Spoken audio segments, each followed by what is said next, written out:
city of Davenport, Iowa, sat like a hunched elder under the weight of a rain-heavy sky, its faded beauty echoing tales of a bygone era. A world within a world, it was in this dim-lit cityscape that Gene Abernathy wandered.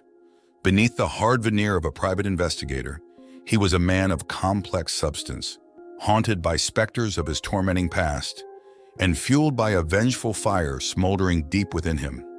His kind eyes, often veiled with deep thoughts, carried an insatiable curiosity that refused to be quieted.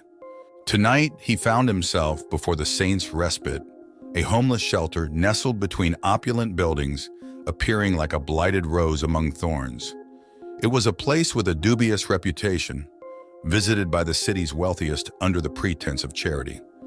The incongruity tugged at him, drawing him into the building, its warm light a stark contrast against the brooding streets. Gene, a stranger yet not quite out of place, made his way through the shelter. He moved with an ingratiating ease, listening to the murmurs of the homeless. The scent of desperation hung in the air, a stark reminder of his own vulnerability. As he spoke with them, he observed strange symbols discreetly etched on the walls, undecipherable yet tinged with an unsettling familiarity. Ever wonder why those rich folks visit so much? He posed the question casually to a scruffy old man named Jed, who had been living in the shelter longer than anyone else. Jed scratched his scruffy beard. Some say it's 'cause they feel guilty for their wealth. Others reckon they're just showing off. Not sure myself. A simple response, but something in Jed's eyes hinted at an unspoken fear. It was this fear that sparked a cold unease in Gene, a sense of dread that gnawed at his subconscious. Later that night, he found himself amidst a gathering of affluent patrons. They were a stark contrast to the shelter's usual inhabitants, their polished exteriors failing to conceal an underlying oddity. They seemed out of place, yet their presence was oddly intertwined with the shelter's operation. Their laughter felt hollow, their pleasantries were masked, their gestures almost ritualistic. He approached a well-dressed man, the silk of his suit catching the dim light. "Strange seeing you folks here," he noted. "Most of your class don't spare a thought for places like this." The man turned his pale eyes onto Gene, a thin smile crossing his face. "We all have our causes, Mr. Abernathy. And the Saints' Respite, well, it has a unique appeal." His words were wrapped in mystery, carrying a subtext that Gene couldn't yet decipher. As the night advanced, he found himself drawn deeper into the eerie dance of the shelter. The rich and the destitute, the desperate and the hidden, all tangled in a web spun by some unseen weaver. Gene knew he had barely scratched the surface of this intricate mystery, and as the dim lights of Davenport flickered in the late-night drizzle, he found himself stepping willingly into a world that threatened to upend everything he thought he knew. Davenport's mornings arrived with a begrudging slowness, much like the city's secrets, which Gene was painstakingly unearthing. The Saints' Respite, once a simple shelter in his eyes, was now a cryptic tome, each page a riddle of the unknown. He found himself more entangled with the shelter's dwellers, their stories threading together an eerie tapestry. He spent days listening, observing, the spectral hum of his intuition growing louder. The wealthy patrons, their peculiar fascination with the shelter, the obscure symbols. He was beginning to see the outlines of a disconcerting pattern. It was a late-night conversation with Jed that peeled back the next layer. Amidst the rustling of sleeping bodies and whispered prayers, the old man's words slithered into the dark. "You've noticed it too, ain't you? The markings, the rituals." Gene held Jed's gaze, a silent affirmation in his eyes. "Not right, I tell you," Jed continued, his voice no more than a ghostly whisper. "We're not here for charity. We're here for—" He trailed off, his fear palpable. An icy chill crawled under Gene's skin. Jed's words hung in the air, tinging the atmosphere with an unspeakable dread. Paying another visit to the wealth-infused gatherings, he began to pick up on unsettling nuances. Their meetings were infused with an underlying rhythm, an orchestrated play. It was not charity that compelled them. It was servitude, a devout dedication to something far removed from earthly affairs. The homeless were unwitting actors in a grander play, their despair and hopelessness harvested like a grotesque feast. Haunted by these revelations, he spent sleepless nights poring over the cryptic symbols he had discovered. His dreams, once the sanctuary of his own personal demons, were now invaded by the shelter's chilling secrets. He saw himself enveloped in the patterns, a part of a cosmic design he couldn't yet fathom.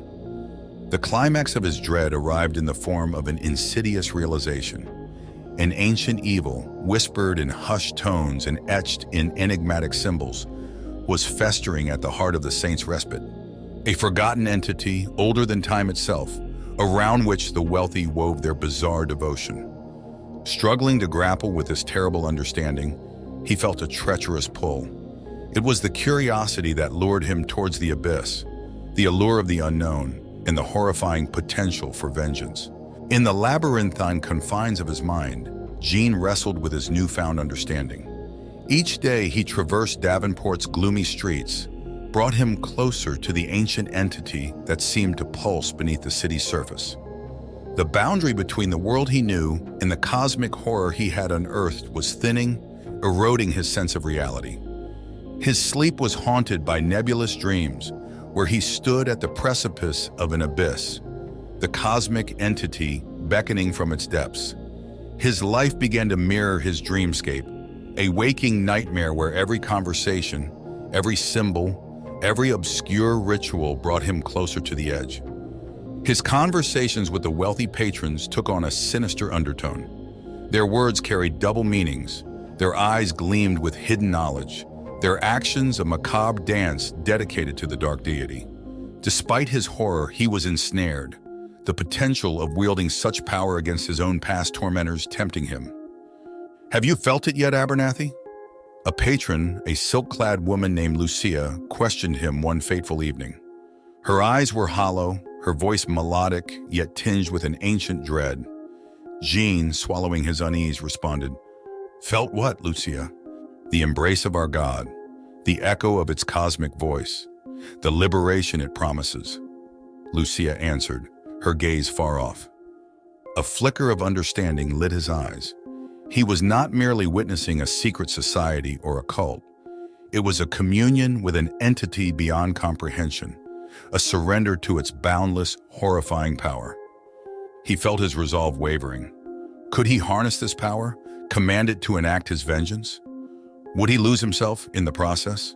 His past traumas, the memories of his abusers, rose like specters, whispering promises of retribution. His conversations with the homeless grew increasingly poignant. The innocent victims of this cosmic conspiracy evoked his protective instincts, heightening his internal turmoil. The shelter was no longer a mere building. It had become a sacrificial altar, its dwellers pawns in a cosmic game. As the sun set on another day, he found himself standing at the city's edge, the ominous skyline of Davenport before him. His reflection in the river bore the weight of a profound decision. To retreat or to surrender, to remain Jean Abernathy, the compassionate investigator, or become a harbinger of an ancient evil. The abyss had indeed gazed back, and he was left teetering on the precipice, staring into the formless dark that was starting to feel like an inevitable destiny. The underbelly of Davenport's twilight was heavy with dread and anticipation as Jean walked the path towards his destiny. His heart echoed with the pounding rhythm of an ancient cosmic pulse, the boundary between man and monstrous entity growing indistinguishable. He found himself standing at the doors of the Saint's Respite. The shelter was no longer the bastion of hope it pretended to be. It was the heart of a swirling vortex, a link between the tangible world and the domain of an unspeakable horror. He found Lucia waiting for him, her hollow eyes resonating with his inner turmoil. "It's time, Abernathy," she said, her voice a bare whisper in the hallowed silence. "Time to embrace the void." His decision made, he stepped into the swirling chaos. The shelter had transformed into a temple, the homeless oblivious to the sinister transformation.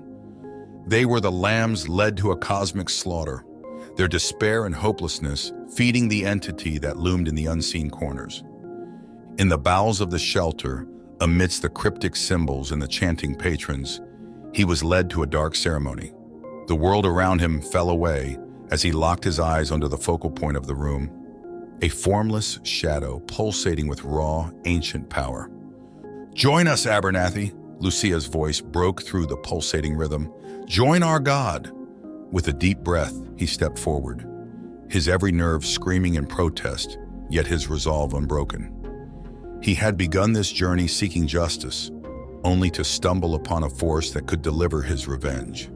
His past tormentors would know his wrath, delivered through the conduit of an entity older than time itself. The ceremonial chants rose to a feverish crescendo, the homeless around him falling into a trance-like state. He felt a chill wind rush through him as he surrendered, his essence intertwining with the entity's will. Gene Abernathy, the man, was no more. He had become a part of the entity, the agent of its cosmic power in the tangible world. He was the bridge between the ancient and the contemporary, the vessel of a chilling horror that spanned the cosmos. As the chilling dawn painted the sky of Davenport, the city awoke unaware of the transformation within its confines.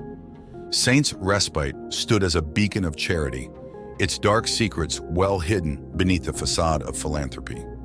In the depths of this shelter, a cosmic horror had claimed its newest disciple, a kind, selfless man consumed by his own traumas and desire for revenge. Gene Abernathy was lost, replaced by a servant of an ancient evil. And so the story of the kind investigator ended, swallowed by the darkness he sought to vanquish. His fate a chilling reminder of the unfathomable mysteries lurking beneath the mundane. We appreciate you tuning in. If you fancied the content, show your support with a like and subscribe. Hit the bell to keep up with our eerie adventures. Eldritch Tales Factory has plenty more to offer. Until next time.